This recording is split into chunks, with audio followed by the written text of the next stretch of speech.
শান্তি ওম শান্তি ওম শান্তি। আজি প্ৰাত মুৰলী হয় 13-10-2025 মুৰলী। ওম শান্তি। মধুবন বাপ দাদা, মৰমৰ সন্তানসকল, তোমালোক দেৱতা হ'ব লাগে। সেয়েহে মায়াৰ অৱগুণবোৰ ত্যাগ কৰা, খং কৰা, মাৰপিট কৰা, অশান্তিৰ সৃষ্টি কৰা, বেয়া কাম কৰা, চুৰি কৰা, এই সকলোবোৰ মহাপাপ। বাবাই প্ৰশ্নত সুধিছে, এই জ্ঞানত কোনসকল সন্তান তীব্ৰ গতিৰে যাব পাৰে? লোকচান কোনসকলৰ হয়? উত্তৰত দিছে, যিসকলে নিজৰ খতিয়ান ৰাখিব জানে তেওঁলোক এই জ্ঞানত বহুত তীব্ৰ গতিৰে যাব পাৰে। লোকচান তেওঁলোকৰ হয় যিসকল দেহী অভিমানী হৈ নাথাকে। বাবাই কয়, বেপাৰী লোকসকলৰ খতিয়ান ৰখাৰ অভ্যাস থাকে, তেওঁলোক ইয়াতো তীব্ৰ গতিৰে যাব পাৰে। গীত দিছে, মুখৰা দেখলে প্ৰাণী, চেহেৰা চাই লোৱা প্ৰাণী। ওম শান্তি। আত্মিক ভূমিকাধাৰী সন্তানসকলৰ প্ৰতি পিতাই বুজায়, কিয়নো বেহাদৰ নাটকত আত্মাহে ভূমিকা পালন কৰি আছে। হয়তো মনুষ্যৰে নহয় জানো? সন্তানসকলে এই সময়ত পুৰুষাৰ্থ কৰি আছে, যদিও বেদ শাস্ত্ৰ পঢ়ে, শিৱৰ পূজা কৰে, কিন্তু পিতাই কয়, ইয়াৰ দ্বাৰা কোনেও মোক প্ৰাপ্ত কৰিব নোৱাৰে, কিয়নো ভক্তি হৈছে অৱৰোহণ কলা। জ্ঞানৰ দ্বাৰা সদ্গতি হয়, তেন্তে নিশ্চয় কাৰোবাৰ দ্বাৰা অৱনমিতও হ'ব। এয়া এক প্ৰকাৰৰ খেল, যাক কোনেও নাজানে। শিৱলিংগক যেতিয়া পূজা কৰে, তেতিয়া তেওঁক ব্ৰহ্ম বুলি নকয়, তেন্তে কোন হয় যাক পূজা কৰে? তেওঁকো ঈশ্বৰ বুলি ভাবি পূজা কৰে। তোমালোকে যেতিয়া পোনপ্ৰথমে ভক্তি আৰম্ভ কৰা, তেতিয়া শিৱলিংগ হীৰাৰে গঢ়া। এতিয়াতো গৰীব হৈ গ'ল, সেয়েহে পাথৰেৰে গঢ়ে। হীৰা লিংগ সেই সময়ত 4-5 হাজাৰ হীৰাৰ লিংগ সেই সময়ত 4-5 হাজাৰৰ হ'ব। এই সময়ততো তাৰ দাম 5-7 লাখ হ'ব। এনেকুৱা হীৰা এতিয়াহে কাটছিত ওলায়। পাথৰ বুদ্ধিৰ হৈ গ'ল, গতিকে পূজাও পাথৰৰ কৰে, জ্ঞান নোহোৱাকৈয়ে। যিহেতু জ্ঞান আছে, সেয়েহে তোমালোকে পূজা নকৰা। চৈতন্য সন্মুখত আছে, তেওঁকে তোমালোকে স্মৰণ কৰা। জানা যে স্মৃতিৰ দ্বাৰা বিকৰ্ম বিনাশ হ'ব। গীততো কয়, হে সন্তানসকল, প্ৰাণী বুলি কোৱা হয় আত্মাক। প্ৰাণ ওলাই যোৱাৰ পাছত যেন মৃতক আত্মা ওলাই যায়। আত্মা হৈছে অবিনাশী। আত্মা যেতিয়া শৰীৰত প্ৰৱেশ কৰে, তেতিয়া চৈতন্য হয়। পিতাই কয়, হে আত্মাসকল, নিজৰ ভিতৰত পৰীক্ষণ কৰা, কিমানলৈকে দৈবী গুণৰ ধাৰণ হৈছে। কোনো বিকাৰটো নাই। চুৰি আদি কৰা কোনো আসুৰিক গুণটো নাই। আসুৰিক কৰ্তব্য কৰিলে আকৌ অৱনমিত হৈ যাবা। ইমান মৰ্যাদা প্ৰাপ্ত কৰিব নোৱাৰিবা। বেয়া অভ্যাসবোৰ নিশ্চয় ত্যাগ কৰিব লাগে। দেৱতাসকলে কেতিয়াও কাৰো ওপৰত খং নকৰে। ইয়াত অসুৰৰ দ্বাৰা কিমান মাৰ খায়, কিয়নো তোমালোক দৈবী সম্প্ৰদায়ৰ হোৱা, গতিকে মায়া কিমান শত্ৰু হৈ পৰে। মায়াৰ অৱগুণে কাম কৰে। মাৰপিট কৰা, অশান্তিৰ সৃষ্টি কৰা, বেয়া কাম কৰা, এই সকলোবোৰ পাপ। তোমালোকে সন্তানসকলেতো বহুত শুদ্ধ হৈ থাকিব লাগে। চুৰি আদি কৰাটো ডাঙৰ পাপ। পিতাৰ ওচৰত তোমালোকে প্ৰতিজ্ঞা কৰি আহিছা, বাবা, মোৰতো আপুনি এজনে, দ্বিতীয় কোনো নাই। আমি আপোনাকে স্মৰণ কৰিম। ভক্তি মাৰ্গত যদিও গায়, কিন্তু তেওঁলোকে গম নাপায় যে স্মৃতিৰ দ্বাৰা কি হয়। তেওঁলোকেতো পিতাক নাজানে। এফালে কয় নামৰূপৰ পৰা ঊৰ্ধত, আনফালে আকৌ লিংগৰ পূজা কৰে। তোমালোকে ভালদৰে বুজি আকৌ বুজাব লাগে। পিতাই কয়, এইটো বিচাৰ কৰা যে মহান আত্মা বুলি কাক কোৱা হয়। শ্ৰীকৃষ্ণ যি শিশু স্বৰ্গৰ ৰাজকুমাৰ হয়, তেওঁ মহাত্মা নে আজিকালিৰ কলিযুগী মনুষ্য? তেওঁ বিকাৰৰ পৰা জন্ম নহয়, সেয়া হৈছে নিৰ্বিকাৰী সৃষ্টি। এইখন হৈছে বিকাৰী সৃষ্টি। নিৰ্বিকাৰীসকলক বহুত উপাধি দিব পৰা যায়। বিকাৰীৰ কি উপাধি আছে? শ্ৰেষ্ঠাচাৰীটো এজন পিতাহে কৰি তোলে। তেওঁ হৈছে সকলোতকৈ উচ্চতকৈও উচ্চ। বাকী সকলো মনুষ্য ভূমিকা পালন কৰোঁতা, গতিকে ভূমিকাত নিশ্চয় আহিব লাগিব। সত্যযুগ হৈছে শ্ৰেষ্ঠ মনুষ্য সৃষ্টি। জন্তু আদি সকলো শ্ৰেষ্ঠ, তাত মায়াৰ আৱৰণেই নাই। তাত এনেকুৱা কোনো তমগুণী জন্তু নাথাকে। তোমালোকে জানা, ময়ূৰীয়ে বিকাৰৰ দ্বাৰা পোৱালি জন্ম নিদিয়ে। মৰাৰ চকুৰ লো ওলাই সেয়া ময়ূৰীয়ে ধাৰণ কৰে। ৰাষ্ট্ৰীয় চৰাই বুলি কোৱা হয়। সত্যযুগতো বিকাৰৰ নাম নাই। মৰাৰ পাখি প্ৰথম নম্বৰৰ যি বিশ্বৰ ৰাজকুমাৰ হয় শ্ৰীকৃষ্ণ, তেওঁৰ শিৰত লগোৱা হয়। কিবাতো ৰহস্য থাকিব নহয়। গতিকে এই সকলোবোৰ কথা পিতাই পৰিশোধিত কৰি বুজায়। তাত সন্তান কেনেকৈ জন্ম হয় সেয়াতো তোমালোকে জানা। তাত বিকাৰ নাথাকে। পিতাই কয়, তোমালোকক দেৱতা কৰি তোলে, গতিকে পুৰা নিজৰ পৰীক্ষণ কৰা। পৰিশ্ৰম নকৰাকৈ জানো বিশ্বৰ মালিক হ'ব পাৰিবা?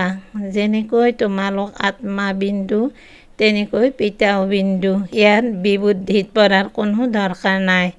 কিছুমানে চাব বিচাৰে। পিতাই কয়, দেখা পোৱা সকলকতো তোমালোকে বহুত পূজা কৰিলা, লাভ একোৱে নাই হোৱা। এতিয়া যথাৰ্থ ৰীতিৰে মই তোমালোকক বুজাওঁ। মোৰ মাজত গোটেই ভূমিকা সমাহিত হৈ আছে। পৰমাত্মা হওঁ নহয়, পৰম পিতা। কোনো সন্তানে নিজৰ লৌকিক পিতাক এনেকৈ নক'ব, এজনকে কোৱা হয়। সন্ন্যাসীসকলৰতো সন্তান নাই যিয়ে পিতা বুলি ক'ব। এওঁতো সকলো আত্মাৰে পিতা যিয়ে উত্তৰাধিকাৰ দিয়ে। তেওঁলোকৰতো কোনো গৃহস্থ আশ্ৰম নহয়। পিতাই বহি বুজায়, তোমালোকে 84 জন্ম ভোগ কৰিছা। পোনপ্ৰথমে তোমালোক শতপ্ৰধান আছিলা, আকৌ অৱনমিত হৈ আহিলা। এতিয়া কোনোবাই নিজক জানো সৰ্বোচ্চ বুলি ক'ব? এতিয়াতো নিজ বুলি ভাবে। পিতাই বাৰে বাৰে বুজায়, মূল কথা এইটোৱে যে নিজৰ ভিতৰত চোৱা যে মোৰ কোনো বিকাৰটো নাই। ৰাতি নিতেও নিজৰ খতিয়ান উলিওৱা। বেপাৰীসকলে খতিয়ান উলিয়ায়। চৰকাৰী সেৱকে খতিয়ান উলিয়াব নোৱাৰে। তেওঁলোকেতো নিৰ্দিষ্ট হাৰত দৰমহা পায়। এই জ্ঞান মাৰ্গতো বেপাৰীসকল তীব্ৰ গতিৰে যায়। পঢ়া লিখা বিষয়াসকল ইমান তীব্ৰ গতিৰে নাযায়। বেপাৰটো আজি 50 উপাৰ্জন কৰিলে কাইলৈ 60 উপাৰ্জন কৰিব। কেতিয়াবা লোকচানো হৈ যাব। চৰকাৰী সেৱকৰ নিৰ্দিষ্ট দৰমহা থাকে। এই উপাৰ্জনটো যদি দেহী অভিমানী নহয় তেন্তে লোকচান হৈ যাব। মাতাসকলেতো বেপাৰ নকৰে। তেওঁলোকৰ কাৰণে আকৌ আৰুহে সহজ। কন্যাসকলৰ কাৰণেও সহজ, কিয়নো মাতাসকলেতো চিৰি নামিবলগীয়া হয়। মহিলা সেইসকলৰ যিসকলে ইমান পৰিশ্ৰম কৰে। কন্যাসকলেতো বিকাৰত যোৱাই নাই, গতিকে এৰিবনো কি? পুৰুষসকলৰ কাৰণেতো পৰিশ্ৰম হয়। কুটুম্ব পৰিয়ালৰ তত্বাৱধান ল'বলগীয়া হয়। চিৰি যি বগাইছিল সেয়া গোটেই নামিবলগীয়া হয়। বাৰে বাৰে মায়ে থাপৰ মাৰি বগৰাই দিয়ে। এতিয়া তোমালোক বিকে হৈছা। কুমাৰীসকল পবিত্ৰই হয়। স্ত্ৰীৰ সকলোতকৈ অধিক প্ৰেম থাকে স্বামীৰ প্ৰতি। তোমালোকেতো স্বামীৰো স্বামীক পৰমাত্মা স্মৰণ কৰিব লাগে আৰু সকলোকে পাহৰি যাব লাগে। মা পিতাৰ সন্তানসকলৰ প্ৰতি মোহ থাকে। শিশুসকলতো হৈছেই উগ্ৰ। বিবাহৰ পাছত মোহ আৰম্ভ হয়। প্ৰথমে স্ত্ৰী মৰমৰ হয়, তাৰ পাছত বিকাৰত ঠকিয়াই দিয়াৰ চিৰি আৰম্ভ কৰি দিয়ে। কুমাৰীসকল নিৰ্বিকাৰী, সেয়েহে পূজা কৰা হয়। তোমালোকৰ নাম হৈছে বিকে। তোমালোক মহিমাৰ যোগ্য হৈ পুনৰ পূজাৰ যোগ্য হোৱা। পিতা তোমালোকৰ শিক্ষকো হয়। গতিকে তোমালোক সন্তানসকলৰ নিচা ৰাখিব লাগে, আমি বিদ্যাৰ্থী। ভগৱানে নিশ্চয় ভগৱান ভগৱতী কৰিয়ে গঢ়ি তুলিব। কেৱল বুজোৱা হয় ভগৱানৰ এজন, বাকী সকলো হৈছে ভাই ভাই। দ্বিতীয় কোনো সম্পৰ্ক নাই। প্ৰজাপিতা ব্ৰহ্মাৰ দ্বাৰা ৰচনা কৰা হয়, পাছত বৃদ্ধি হয়। আত্মাসকলৰ বৃদ্ধি বুলি কোৱা নহয়, বৃদ্ধি মনুষ্যৰ হয়। আত্মাসকলৰতো নিৰ্দিষ্ট সংখ্যা আছে। বহুত আহি থাকে। যেতিয়ালৈকে তাত অৰ্থাৎ পৰমধামত আছে আহি থাকিব। বৃক্ষ বৃদ্ধি হৈ গৈ থাকিব। এনেকুৱা নহয় যে শুকাই যাব। ইয়াৰ তুলনা বট বৃক্ষৰ লগত কৰা হয়। আধাৰ অৰ্থাৎ মূল কাণ্ড নাই, বাকী গোটেই বৃক্ষ থিয় হৈ আছে। তোমালোকৰো এনেকুৱাই আধাৰ নাই, কিবা নহয় কিবা চিহ্ন আছে। এতিয়াও মন্দিৰ নিৰ্মাণ কৰি থাকে। মনুষ্যই জানো গম পায় যে দেৱতাসকলৰ ৰাজত্ব কেতিয়া আছিল, আকৌ কলৈ গ'ল? এই জ্ঞান তোমালোক ব্ৰাহ্মণসকলৰহে আছে। মনুষ্যই এইটো গম নাপায় যে পৰমাত্মাৰ স্বৰূপ বিন্দু। গীতাত লিখি দিছে যে তেওঁ অখণ্ড জ্যোতিস্বৰূপ। আগতে ভাৱনা অনুসৰি বহুতৰ সাক্ষাৎকাৰ হৈছিল, বহুত ৰঙা হৈ গৈছিল, বছ আমি সহ্য কৰিব নোৱাৰোঁ। এতিয়া সেয়াতো সাক্ষাৎকাৰ আছিল। পিতাই কয় সাক্ষাৎকাৰৰ দ্বাৰা একো কল্যাণ নহয়। ইয়াতো মুখ্য হৈছে স্মৃতিৰ যাত্ৰা। যেনেকৈ পাৰা পিছলি যায় নহয়, স্মৃতিও বাৰে বাৰে পিছলি যায়। কিমান বিচাৰে পিতাক স্মৰণ কৰোঁ, আকৌ অন্য খেয়াল আহি যায়। ইয়াতে তোমালোকৰ দৌৰ হয়। এনেকুৱা নহয় যে তৎক্ষণাত পাপ হৈ যাব, সময় লাগে। কৰ্মাতীত অৱস্থা হৈ গ'লে তেতিয়া আকৌ এই শৰীৰেই নাথাকিব। কিন্তু এতিয়া কোনেও কৰ্মাতীত অৱস্থা প্ৰাপ্ত কৰিব নোৱাৰে, নহ'লেতো তেওঁলোকক সত্যযোগী শৰীৰ লাগিব। গতিকে এতিয়া তোমালোক সন্তানসকলে পিতাকে স্মৰণ কৰিব লাগে। নিজকে চাই থাকা, মোৰ দ্বাৰা কোনো বেয়া কামটো নহয়, খতিয়ান নিশ্চয় ৰাখিব লাগে। এনেকুৱা বেপাৰী তৎক্ষণাত চহকী হ'ব পাৰে। পিতাৰ যি জ্ঞান আছে সেয়া দি আছে। পিতাই কয় মোৰ আত্মাত এই জ্ঞান নিহিত হৈ আছে, হুবহু তোমালোকক সেয়াই কম যি কল্পপূৰ্বে জ্ঞান দিছিলোঁ। সন্তানসকলকহে বুজাব, অন্যই কি জানিব। তোমালোকে এই সৃষ্টি চক্ৰক জানা। ইয়াত সকলো ভাৱৰীয়াৰ ভূমিকা নিৰ্ধাৰিত হৈ আছে। সাল সলনি হ'ব নোৱাৰে। কোনোবাই ইয়াৰ পৰা অব্যাহতিও পাব নোৱাৰে। অৱশ্যে হয়, বাকী সময় মুক্তি পায়। তোমালোকতো আদিৰ পৰা অন্তলৈকে ভূমিকা পালন কৰোঁতা হোৱা। 84 জন্ম লোৱা, বাকী সকলো নিজৰ ঘৰত থাকিব, আকৌ পাছৰ ফালে আহিব। মুখ্য বিচৰাসকলে ইয়ালৈ নাহিব, তেওঁলোক আকৌ পাছৰ ফালে গুচি যাব। জ্ঞান কেতিয়াও নুশুনিব। মহৰ সদৃশ আহিল আৰু গ'ল। তোমালোকেতো ড্ৰামা অনুসৰি পঢ়া। এয়া জানা যে বাবাই 5000 বছৰ পূৰ্বেও এনেকৈ ৰাজযোগ শিকাইছিল। তোমালোকে আকৌ অন্যকো বুজোৱা যে শিৱ বাবাই এনেকৈ কয়। এতিয়া তোমালোকে জানা আমি কিমান উচ্চ আছিলোঁ, এতিয়া কিমান নিচ হৈ গ'লোঁ। পুনৰ পিতাই উচ্চ কৰি তোলে। গতিকে এনেকৈ পুৰুষাৰ্থ কৰিব লাগে নহয়। ইয়ালৈ তোমালোক পুনৰুজ্জীৱিত হ'বৰ কাৰণে আহা। ইয়াৰ নামেই হৈছে মধুবন। কলিকতা এতিয়া কলকাতা, বা বোম্বাই এতিয়া মুম্বাই। জানো মুৰলী শুনাই? মধুবনতে মুৰলী বাজে। মুৰলী শুনিবৰ কাৰণে পিতাৰ ওচৰলৈ আহিব লাগে, পুনৰুজ্জীৱিত হ'বৰ কাৰণে। নতুন নতুন সাৰ কথা ওলাই থাকে। সন্মুখত শুনিলেতো অনুভৱ কৰা। বহুত পাৰ্থক্য থাকে। আগলৈ গৈ বহুত ভূমিকা চাবলগীয়া আছে। বাবাই যদি আগতেই সকলো শুনাই দিয়ে তেন্তে সোৱাদ নাইকিয়া হৈ যাব। লাহে লাহে প্ৰত্যক্ষ হৈ গৈ থাকিব। এটা ছেকেণ্ড আনটো ছেকেণ্ডৰ লগত নিমিলে। পিতা আহিছে আত্মিক সেৱা কৰিবৰ কাৰণে। গতিকে সন্তানসকলৰো দায়িত্ব হৈছে আত্মিক সেৱা কৰা। অন্য নহ'লেও এইটোতো কোৱা, পিতাক স্মৰণ কৰক আৰু পবিত্ৰ হওক। পবিত্ৰতাতে অকৃতকাৰ্য হৈ যায়, কিয়নো স্মৰণ নকৰে। তোমালোক সন্তানসকল বহুত আনন্দিত হ'ব লাগে। আমি বেহদৰ পিতাৰ সন্মুখত বহি আছোঁ, যাক কোনেও নাজানে। জ্ঞানৰ সাগৰ তেওঁ শিৱ বাবাই হয়। দেহধাৰীৰ পৰা বুদ্ধিৰ যুগ আঁতৰাই দিব লাগে।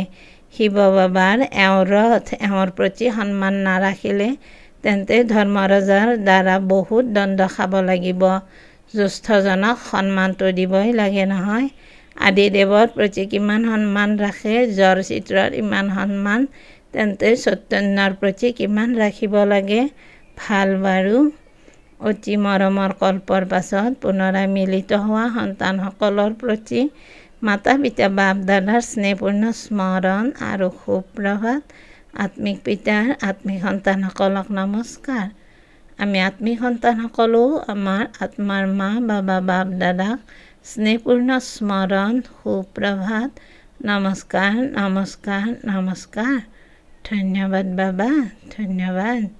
ধাৰণাৰ বাবে মুখ্য সাৰ 1 নম্বৰত দিছে ভিতৰি নিজৰ পৰীক্ষণ কৰি দৈৱী গুণ ধাৰণ কৰিব লাগে। বেয়া অভ্যাসবোৰ ত্যাগ কৰিব লাগে। প্ৰতিজ্ঞা কৰিব লাগে যে বাবা মই কেতিয়াও বেয়া কাম নকৰোঁ। 2 নম্বৰত কৰ্মাতীত অৱস্থা প্ৰাপ্ত কৰিবৰ কাৰণে স্মৃতিৰ দৌৰ লগাব লাগে। আত্মিক সেৱাত তৎপৰ হৈ থাকিব লাগে। জ্যেষ্ঠজনক সন্মান জনাব লাগে। বৰদানত দিছে পিতাক অনুসৰণ কৰাৰ পাঠৰ দ্বাৰা কঠিন কামো সহজ কৰি তোলোতা তীব্ৰ পুৰুষাৰ্থী হোৱা। পিতাক অনুসৰণ কৰাৰ পাঠৰ দ্বাৰা কঠিন কামো সহজ কৰি তোলোতা তীব্ৰ পুৰুষাৰ্থী হোৱা। কঠিন কাম সহজ কৰি তুলিবলৈ বা অন্তিম পুৰুষাৰ্থত সফলতা প্ৰাপ্ত কৰিবলৈ প্ৰথম পাঠটি হৈছে পিতাক অনুসৰণ কৰা। এই প্ৰথম পাঠটিয়েই অন্তিম অৱস্থা সমীপত আনতা হয়। এই পাঠটিৰে অভুল একৰস আৰু তীব্ৰ পুৰুষাৰ্থী হৈ যাবা।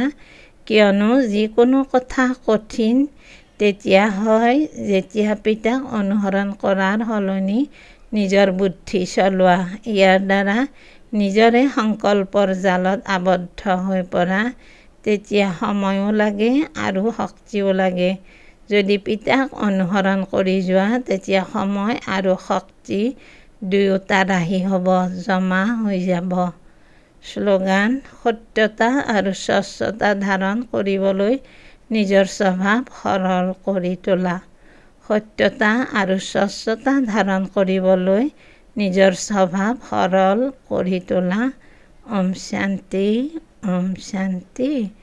অব্যক্ত সংকেত: নিজৰ আৰু সকলোৰে প্ৰতি মনেৰে যোগৰ শক্তি প্ৰয়োগ কৰা। যিমানে নিজক মনৰ সেৱাত ব্যস্ত কৰি ৰাখিবা সিমান সহজে মায়াজিত হৈ যাবা। কেৱল নিজৰ প্ৰতি ভাবুক নহবা, কিন্তু আনকো শুভ ভাৱনা আৰু শুভ কামনাৰ দ্বাৰা পৰিৱৰ্তন কৰাৰ সেৱা কৰা।